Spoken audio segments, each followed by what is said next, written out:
Well, hello beautiful people, my name is Bridget and welcome back to my channel. Hope you're all having an awesome day, and today's video is something a little bit outside of my aesthetic but totally here for the nostalgia factor of it. And today we're reviewing the Colourpop in collaboration with Lizzie McGuire, What Dreams Are Made Of eyeshadow palette. Now I've already been using the blushes. I recorded a video, I'm not sure if you've already seen it yet, but I've already used the blush in a video. The blushes are really pretty and I gifted the lip glosses from the collection to someone I know. So I'm excited to try the eyeshadow palette out today because this is a thing I've been wanting to use the most out of it, but I haven't had time to do it yet, so I'm a little bit late here. But here's what the What Dreams Are Made Of eyeshadow palette. The color scheme is super cute, very spring-like, and there's a couple critiques about the color scheme that I would like to change personally, but today we're going to test the quality of the palette and talk about it. So without any further ado, guys, let's go ahead and get started. Okay guys, before we get started, if you're not subscribed to my channel already, I'd greatly appreciate if you did that and give me a thumbs up on this video. It helps me out. And also, if you are not aware, I do have a brand called The Open Crypt, and you can shop theopencrypt.com right now, and I have tons of little cutesy things. Like, they're alternative themed because that's what I'm about, and they're based off of, like, movies that I love, like Edward Scissorhands and Batman and stuff, but they're like cutesy alternative cutesiness. So anyways, let's go ahead and get started now. We're going to start off with swatches, I think, just because it's fun. So we're going to start off with the first row here. It seems like a good mix of mattes and shimmers in here. And the names of the shades are really cute. Now I'm just going to swatch. Ooh, this is like glitter. Ooh, the second shade's a glitter. I didn't realize. I'm swatching these on my hand because my arm is pretty tattooed. I'm left-handed. It's easier to do it with my left hand here. I did have to double layer this one shade up, and then this little pinky one looks super cute for a shimmer. Now I will say these swatch, but they're kind of subtle. For being like how dark these are supposed to be, like there's different shades. They're pretty light shades, but they're still supposed to be a little bit darker and stuff. I would say they're a little bit on the lighter side, but they still look cute. I like the pinky moment. So for this second row now, this green is so beautiful, easy to swatch out. I would say the pink matte isn't really impressive to me. This shimmery here is a really pretty peach, and this purple is cute too, but not like the most metallic. It's definitely more of like a glittery based shimmery. It has like glitters in it and stuff. The green is stunning though. So for the last row here with the green matte and the pinky purpley shades, I would say that this pink matte didn't really do it for me. It's one of those mattes with glitter and it's kind of okay. The purple one actually swatched out well, and so did the green. It's just a little lighter. I would like a little bit darker just because if you don't put it on top of a white base, it's not going to stand out the best. But like this peachy one looks cute too. So all the bottom is mattes, just two of them have glitter in them. And now let's go ahead and get started with the eye look. My eyelid's already primed. We're going to do like a little bit of a cut crease moment. Okay, since my eyelid's already primed, I'm going to go ahead with my big fluffy blender brush here. It's a little stained actually. This is a Morphe one. I've had it for years. It falls apart every once in a while on me like some of the inside does, but it still holds together okay. So I'm going to go ahead and start off with the, I wanted to do the green. Yeah, let's go ahead and do the green. Let's do the Don't Freak Green Matte. I wanted to put the green shimmer on this look, but we'll see because I don't have, I only have one pair of eyes here.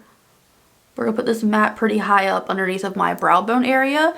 If I put like a white paint down first rather than just a clear primer, this will definitely probably pop more. But because I am going to put like a cut crease moment there, I didn't want too much product on my eyelid. So this is what this one's looking like. It's a little more on the subtle side, like I said, but again, with a white base, it'd probably pop a little more, and it still shows up fine. Like you can still definitely tell I have like a green limey moment going on, and it blends out pretty easily too.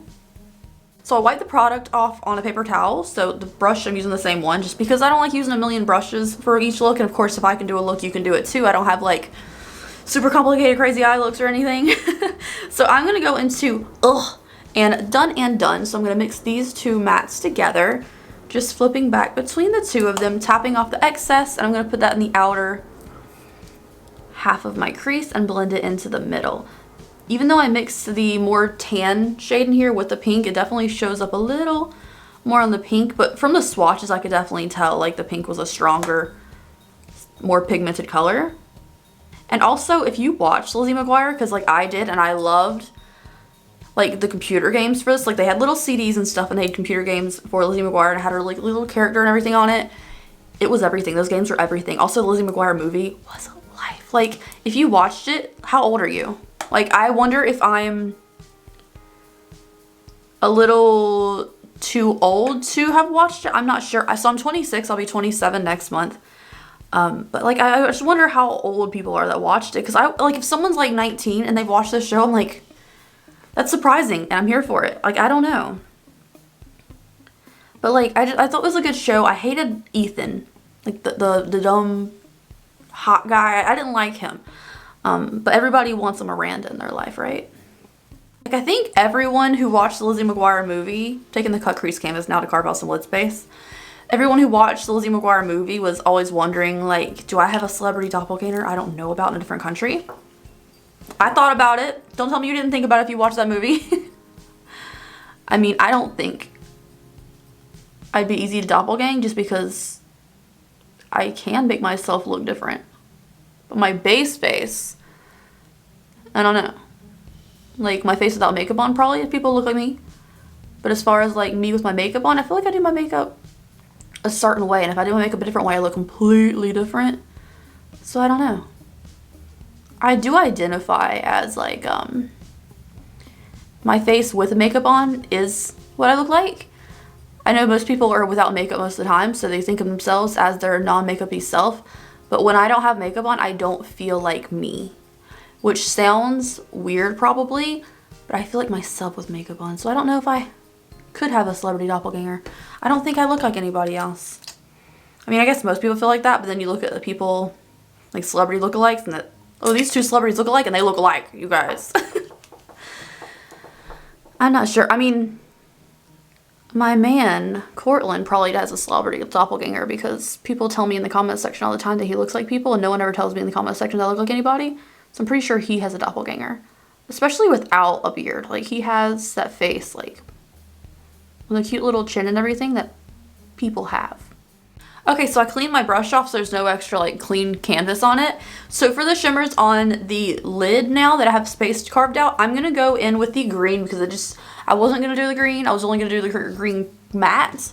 But, like, it's swatched so beautiful that I have to use it. And then for the outer half, to kind of blend into the pinks, I'm going to go into Outfit Remember, which is this pinky purpley shimmery shade, which really swatched like meh. So we're gonna see if it picks up better. This is the green on the brush. And I know there's no point, like, if you're gonna cut it out, why are you gonna put similar colors in the crease and the lid? Because I can. Like, honestly, I don't know. I like them to match. Like, I love a blurred out look, so I don't need anything super, super crispy. If I'm looking for a crispy look, I clearly would put like a white on the lid to, like, you can see the difference. But I still feel like you can see the cut, and then I can always put a liquid shadow in that line to really separate it, which I've done a lot actually. If I put like a similar color in the crease and then I carve out the lid and I put a similar color on the lid, I'll just use like a glitter eyeliner or a liquid shadow and just like in the line.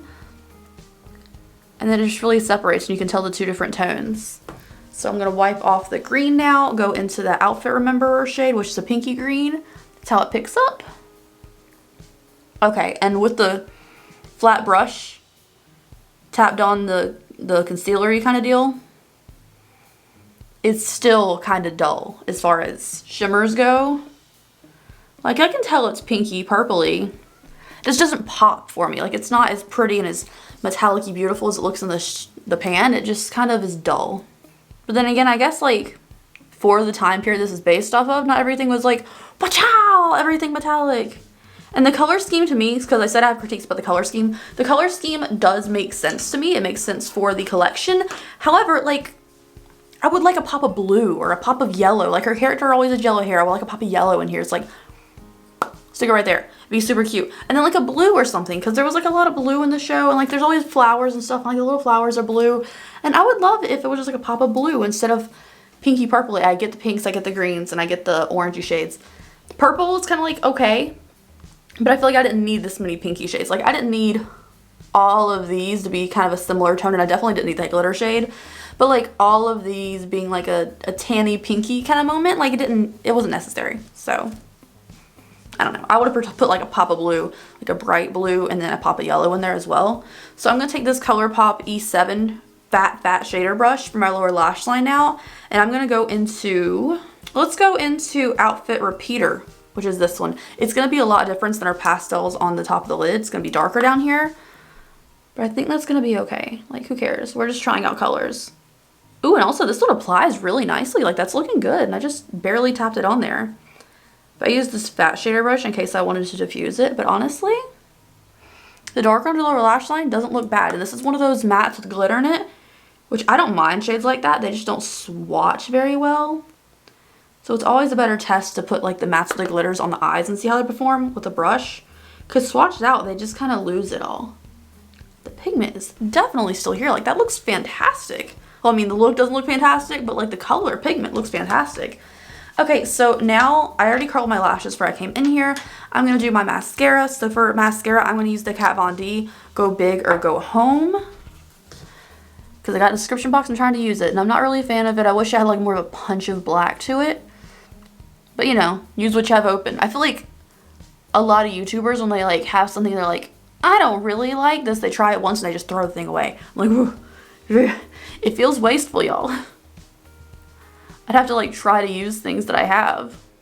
So for lashes, I'm going to use the Noella lashes in the style Heather, I think. There's no label on them telling me what style they're, but I'm pretty sure these were Heather because I looked on the website to compare. And while the lash glue is drying on those, I'm going to use the Sistar Cosmetics liquid eyeshadow on a little flat brush. So I'm going to take this one. This is Frozen Heart. I put it on a little flat brush. I only use these little flat brushes for this purpose actually. So I'm going to go boop, boop, and just put a little bit under my lash line. It just makes my eyes brighten up and look more awake and lively. And also this color has like a ton of different colors in it, so I knew it would match whatever look I did. It also kind of gives me that early 2000s vibe too with all the fun colors. So that's what the liquid shadow looks like, and it looks really cute.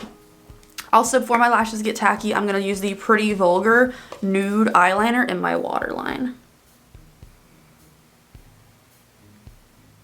And remember, if you feel like your lashes look fake, like these don't look like they're attached to me right now, just take a little bit of black eyeliner and draw from the corner that they end to your inner section right there. So it looks like this doesn't look attached to me. This looks attached because I drew a little bit of a black line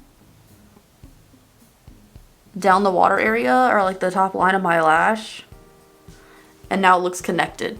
Like if your lash band just abruptly stops, it's gonna look fake. And also this Allure London 18-hour black lash glue, not loving. Like, it's already coming up. Like, it does not give you much time to work with this whatsoever. Alright, last up my face is liquid lipstick. I'm going to use Lethal Cosmetics Unforgiven, because it's a pinky and it's kind of going to match the outer corner probably. I like a pinky mauve moment, so I don't really care to match like the exact pinks or whatever. Alright guys, this is the finished look using the Lizzie McGuire and collaborating with Colourpop What Dreams Are Made Of palette, and I also used the blush, but like I didn't use it on camera because it's just a blush, you know? But here's my eye look up close. It is very cute. I definitely like the brighter pop on the lower lash line. I feel like the darker color down there looks cute. As far as the color scheme goes, you guys know my critiques on that. I wish it was pop of yellow. I wish it was pop of blue maybe. Just like the purples don't really scream Lizzie McGuire as much to me, I guess. But it makes sense to have like one or two. Like if you had these two in there, that'd make sense to me. But like the rest doesn't seem necessary, especially like all the tanny kind of colors, the orangey pinks and stuff. But like, it's a really cute palette. It's definitely for the nostalgia. The quality is okay. A lot of stuff is very subtle in it. I feel like the greens were everything. Like the green matte on top of a white base would be beautiful. The green shimmer is so pretty. It's just a lot of the shimmers I feel like are just kind of eh. Like, it's definitely not something you're buying because you're like, oh, I definitely need these colors in my collection. It's definitely because of the nostalgia and the theme. But to me, that's not like the biggest reason in the world to buy a palette, unless it's the MCR palette apparently, because you know how I feel about that one. But anyways, you guys, it's cute. Is it necessary? No, but it does look like a lot of other Colourpop palettes, so it's quality that we know from them, but like the shimmers are a little more subtle, and I could do without the glitter shade. But overall, let me know what you guys think in the comment section down below. Thank you so much for getting ready with me today, and I'll see you in the next video. Bye guys.